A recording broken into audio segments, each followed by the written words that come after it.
Hello friends, ಎಲ್ಲರಿಗೆ ನಮಸ್ಕಾರ. Kannada life ಸ್ಟೋರಿನಿಂದ ಪ್ರತಿಯೊಬ್ಬರಿಗೆ ತುಂಬ ಧನ್ಯವಾದಗಳು. Thank you so much universe. ನಿಮ್ಮವರಿಗೂ ಸಮಯ ನೀಡಿ ಸಂಬಂಧ ಉಳಿಸಿಕೊಳ್ಳಿ. ಸಂಗಾತಿಯ ಜೊತೆಗೆ ನೀವು ಒಳ್ಳೆಯ ಸಮಯ ಕಳೆಯಲು ಏನು ಮಾಡಬೇಕು ಎಂದು ತಿಳಿಯಿರಿ. ನಾನು ಹೇಳ್ತೀನಿ, ಚೆನ್ನಾಗಿ ಕೇಳಿ. ಆಧುನಿಕ ಜಗತ್ತಿನಲ್ಲಿ ಪತಿ ಹಾಗೂ ಪತ್ನಿಗೆ ಜೊತೆಯಾಗಿ ಒಳ್ಳೆಯ ಸಮಯ ಕಳೆಯಲು ಆಗಲ್ಲ ಎನ್ನುವುದು ಕಟ್ಟು ಸತ್ಯ. ಪತಿ ಹಾಗೂ ಪತ್ನಿ ಇಬ್ಬರು ನಿತ್ಯವೂ ಕಚೇರಿಗೆ ಹೋಗುವ ಕಾರಣದಿಂದಾಗಿ ಅವರಿಬ್ಬರು ಜೊತೆಯಾಗಿ ಕಾಲ ಕಳೆಯಲು ಆಗುತ್ತಿಲ್ಲ.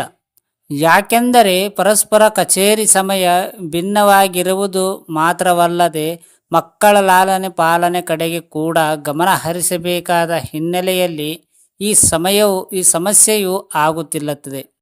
ಇದರಿಂದ ಇಬ್ಬರ ನಡುವೆ ಭಾವನಾತ್ಮಕವಾಗಿ ಸಂವಹನ ನಡೆಸಲು ಆಗುತ್ತಿಲ್ಲ. ಜೊತೆಯಾಗಿ ಗುಣಮಟ್ಟದ ಸಮಯ ಕಳೆಯುವುದು ಎಂದರೆ ದೈಹಿಕವಾಗಿ ಪ್ರೀತಿ ವ್ಯಕ್ತಪಡಿಸುವುದು. ಇದು ಕೇವಲ ಲೈಂಗಿಕ ಕ್ರಿಯೆ ಎಂದು ಮಾತ್ರ ಭಾವಿಸಬಾರದು. ಕೈಗಳನ್ನು ಹಿಡಿದುಕೊಂಡು ಸ್ವಲ್ಪ ದೂರ ನಡೆದುಕೊಂಡು ಹೋಗುವುದು, ಕಚುಕುಳಿ ಇಡುವುದು, ಅಪ್ಪಿಕೊಳ್ಳುವುದು ಇತ್ಯಾದಿಗಳು. ಸಂಗಾತಿ ಜೊತೆಗೆ ಗುಣಮಟ್ಟದ ಸಮಯ ಕಳೆಯುವುದು ಹೇಗೆ ಎಂದು ನಾವು ನಿಮಗೆ ಇಲ್ಲಿ ಹೇಳಲಾಗಿದೆ. ಜೊತೆಯಾಗಿ ಏನಾದರೂ ಮಾಡಿ. ಸಾಮಾನ್ಯವಾಗಿ ಸಂಗಾತಿಗಳು ಮದುವೆ ಬಳಿಕ ಮತ್ತು ಹವ್ಯಾಸಗಳನ್ನು ಪೂರೈಸಿಕೊಳ್ಳಲು ಗೆಳೆಯ ಅಥವಾ ಗೆಳತಿ ಜೊತೆಗೆ ಹೊರಗಡೆ ಹೋಗುವುದು. ಇದು ಯೋಗ್ಯ ವ್ಯಾಯಾಮ, ಸಂಗಾತಿ ನೃತ್ಯ ಇತ್ಯಾದಿಗಳು ಇರಬಹುದು. ಆದರೆ ಪತಿ ಹಾಗೂ ಪತ್ನಿ ಜೊತೆಯಾಗಿ ಇದನ್ನು ಮಾಡಿದರೆ ಒಳ್ಳೆಯದು. ಇದು ಸಂಗಾತಿಯ ದೈಹಿಕ ಹಾಗೂ ಭಾವನಾತ್ಮಕ ಬೆಂಬಲ ಸಿಗುವುದು. ನಿಮ್ಮಿಬ್ಬರ ಹವ್ಯಾಸಗಳನ್ನು ಜೊತೆಯಾಗಿ ಮಾಡಿದರೆ ಅದು ತುಂಬ ಒಳ್ಳೆಯದು.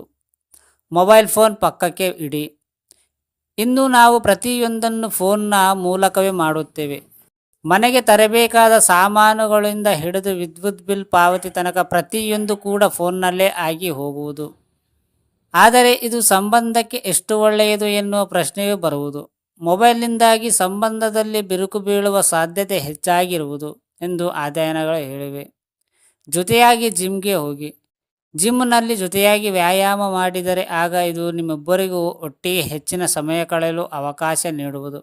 ಇಬ್ಬರು ಜೊತೆಯಾಗಿ ಜಿಮ್ಗೆ ಹೋದರೆ ಆಗ ದಾಂಪತ್ಯವು ಸರಿಯಾಗಿ ವ್ಯಾಯಾಮ ಕ್ರಮಗಳನ್ನು ಪಾಲಿಸಿಕೊಂಡು ಹೋಗುವರು ಎಂದು ಅಧ್ಯಯನಗಳು ಹೇಳಿವೆ.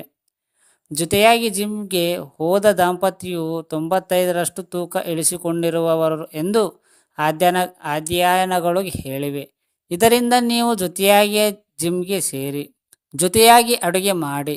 ಅಡುಗೆ ಮಾಡುವ ವೇಳೆ ರೊಮ್ಯಾಂಟಿಕ್ ಸಂಗೀತ ಹಾಕಿಕೊಂಡು ಜೊತೆಯಾಗಿಯೇ ನೀವಿಬ್ಬರು ಅಡುಗೆ ಇದರಿಂದ ನಿಮ್ಮಿಬ್ಬರಿಗೆ ಜೊತೆಯಾಗಿ ಹೆಚ್ಚು ಸಮಯ ಕಳೆಯಲು ಸಾಧ್ಯವಾಗುವುದು.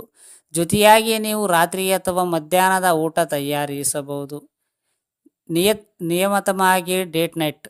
ಸಂಗೀತಗಳು ಜೊತೆಯಾಗಿ ಸಮಯ ಕಳೆದರೆ ಆಗ ಅವರು ಹೆಚ್ಚು ಸಂತೋಷವಾಗಿ ಇರುವವರು ಮತ್ತು ಒತ್ತಡವು ತುಂಬ ಕಡಿಮೆ ಇರುವುದು ಎಂದು ಅಧ್ಯಯನಗಳು ಹೇಳಿವೆ.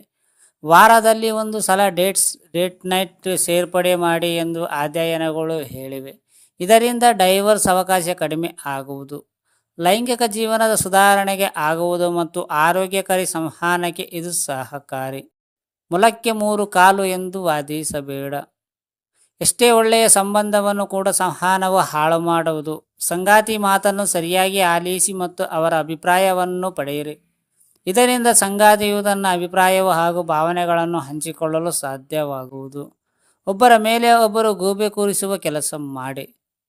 ಬಹುತೇಕ ಸಂಬಂಧಗಳಲ್ಲಿ ಇದೊಂದು ಕೆಟ್ಟ ಹವ್ಯಾಸ ರೂಢಿಯಾಗಿರುತ್ತದೆ. ಏನೆಂದರೆ ಇಬ್ಬರು ಸಂಗಾತಿಗಳ ನಡುವೆ ಕೇವಲ ಒಬ್ಬರ ಮೇಲೆ ಒಬ್ಬರು ಗೂಬೆ ಕೂರಿಸುವ ಕೆಲಸ ಮಾಡುತ್ತಾರೆ. ವಿನಃ ತಮ್ಮ ತಪ್ಪುಗಳನ್ನು ಏನಿರಬಹುದು ಎಂಬುದರ ಯಾರೊಂದಿಗೂ ಅರ್ಥ ಮಾಡಿಕೊಳ್ಳುವುದಿಲ್ಲ. ಕೇವಲ ನನ್ನದೇ ಸರಿ ಎಂಬಂತೆ ಮಾತನಾಡಿ ತಮ್ಮ ಬಗ್ಗೆ ಇರುವ ಒಳ್ಳೆಯ ಭಾವನೆಯನ್ನು ತಾವಾಗಿ ಹಾಳು ಮಾಡಿಕೊಳ್ಳುತ್ತಾರೆ. ಹಾಗಾಗಿ ಗಂಡನ ಜೊತೆ ಹೆಂಡತಿ ಅಥವಾ ಹೆಂಡತಿ ಜೊತೆ ಗಂಡ ಜಗಳ ಮಾಡುವ ಮುಂಚೆ ನೀವೇನು ಬದ್ಧ ವೈರಿಗಳ ಎಂಬುದನ್ನು ನೆನಪಿನಲ್ಲಿ ಇಡಿ. ಫ್ರೆಂಡ್ಸ್, ಈ ಸ್ಟೋರಿ ನಿಮಗೆ ಅರ್ಥ ಆಗಿದನೋ ಇಲ್ಲೋ ಅದು ನಿಮಗೆ ಬಿಟ್ಟಿದ್ದು. ಈ ಸ್ಟೋರಿ ಕೇಳಿದ ಪ್ರತಿಯೊಬ್ಬರಿಗೆ ತುಂಬ ಧನ್ಯವಾದಗಳು. Thank you so much universe.